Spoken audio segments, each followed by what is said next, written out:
ఏమండి మీరు మరీ అంత మొండిగా ఉంటే ఎలా? ఆడపిల్ల స్వయంగా బ్రతకాలని ప్రయత్నిస్తుందనుకోండి, అన్నగా మీరంత మాత్రం సాయం చేయలేరా? ఎందుకు చేయాలి? మనల్ని మన మాటనే కాదన్నా మనం పంపిన డబ్బు కూడా ఎందుకు తిప్పికొట్టాలి? మీ పౌరుషం పంచుకు పుట్టిన చెల్లెలు గనక. అందుకే పౌరుషంగానే బ్రతకని, మధ్యలో మన సాయం దేనికి? ఆహా, మీ సాయం లేకపోతే తనే బ్రతకలేకపోతులేండి. ఏ మా తమ్ముడు లేడా, లేకపోతే మా మరదలు లేదా? ఎందుకు లేరు? నువ్వు ఉన్నావుగా. ఆహా, మీకు మరీ ఏటాడైపోయిందే. మీ అంత తెలివిగల వాళ్ళం కాకపోయినా మా బుర్రల్లో బుర్రేం లేదండి. ఓయబ్బో,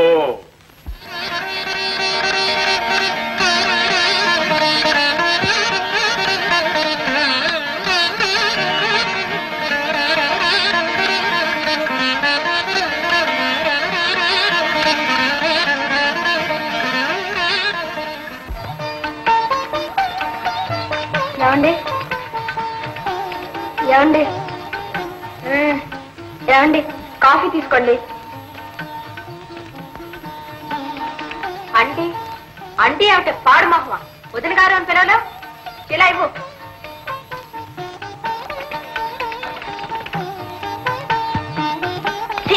ఇది కాఫీయా కషాయమా? నువ్వు కావాలని చేస్తున్నావు కదా? లేదండి. మొహం చూడు ఎట్లా ఉంది, ఎప్పుడు ఏదో పోగొట్టుకున్నట్టు. ఏమిటలా చూస్తావు? వెన్నీళ్ళు పెట్టు.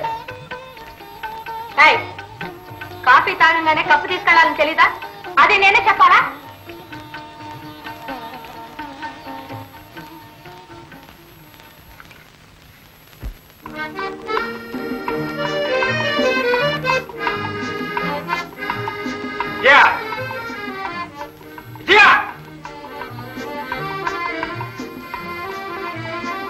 ఏమిటా మంకో పిలుస్తుంది? నిన్ను కాదు.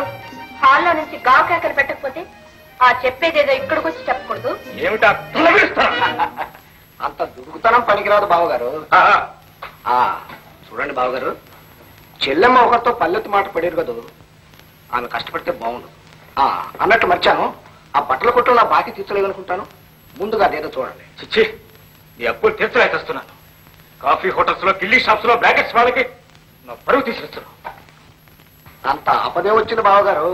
వాళ్ళ బాకీలు తీర్చేస్తే సరే, మన పరువు మన దగ్గరే ఉంటుంది. చేసిన బాకీలు చాలా వరకు తీర్చేస్తున్నారు బావగారు. మీరు సాక్షాత్తు దేవుడు గారే. ఇంకో బాబత్ బాకీదారులు వస్తుంటారు, కాస్త వాళ్ళ సంగతి కూడా చూసుకోండి. ఇక నుంచి నువ్వు చేసే బాకీలకు నాకు ఎలాంటి సంబంధం లేదు. తెంచుకుంటే తెగే సంబంధమా ఇది? నా పోషణ బాధ్యత వ్రాతపూర్వకంగా స్వీకరించారు కదా. చెల్లెమ్మ, బావగారికి కాస్త నచ్చ చెప్పు. బావగారు ఎలాగైనా పురాణ పురుషుడు.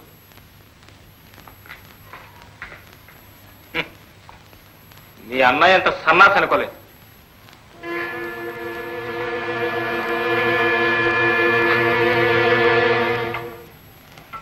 ఏం మరదల పిల్ల, ఓ మహా గుబాలిస్తుంది.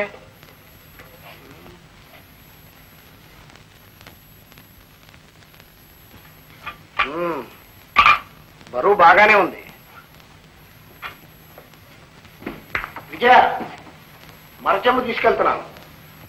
బావగారు మొండి చేయి చూపిస్తున్నారు, మరి నాకేమో డబ్బు అవసరం ఉంది. ఏం చేయమంటావు? వస్తా వస్తా బావగారు.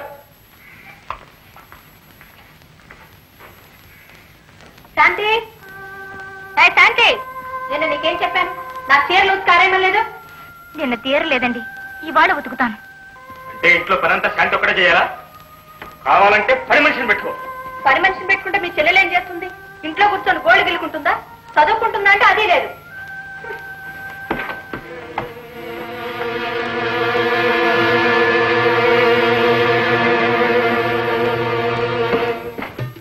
అబ్బాబ్బాబ్బా, వీడెవడండి? సుమితిని పాడినవిడే. ఏమిటా గొడవ? మీరు ఎలా నవ్వకండి, నాకు అసలు ఒళ్ళు మండిపోతా ఉంది. అల్లరి అయిపోతున్నా వెదవ అంటే ఇచ్చాను. వాడు అల్లరి చేయొద్దు, అంతకంటే ఎక్కువగా నువ్వు అల్లరి చేస్తున్నావు. అందుకంటే మీరు ఎక్కువగా అరుస్తున్నారు. ఇక్కడ వెళ్తాను. రండి, మన సుమతి పాడిపోతుంది. ఒక్క షరతు మీద అయితే ఉంటాను. ఏమిటది? నువ్వు నోరు మెదిపి ఒక్క మాట అయినా మాట్లాడకూడదు. సరే.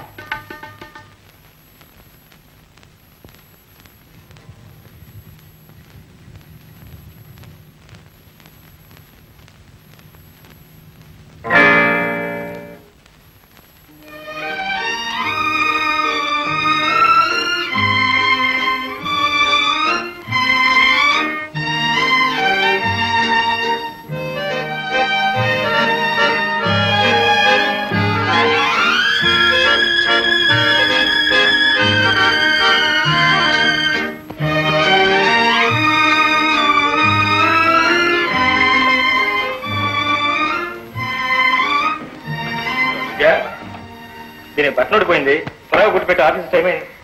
నాకు బట్టలు కుట్టడం చేత కాదు, మీరే కుట్టుకోండి. రామా రామా, ఎవడంటే వీడు డుమ్ గడు, వీడి కలుపు రాదా ఏమిటి? అతను నిలయ విద్వాంసుడు. మనకు నచ్చినా నచ్చకపోయినా టైం అయ్యే వరకు వహిస్తూనే ఉంటాడు. చూడమ్మా వీడు చిల్లుతున్నాడు. బాబా బాబా బాబా, మీతో పెద్ద గోల అయిపోయింది. అసలు ముందు పోయి బయటకు వెళ్ళండి. విన్నావు ఆపోయా, ఇదేమిటండి అయిపోయిందని గురించి చెప్తాడు. వాళ్ళంతే దుర్గా, మన తొందర వాళ్ళకి ఏం తెలిసి వస్తుంది.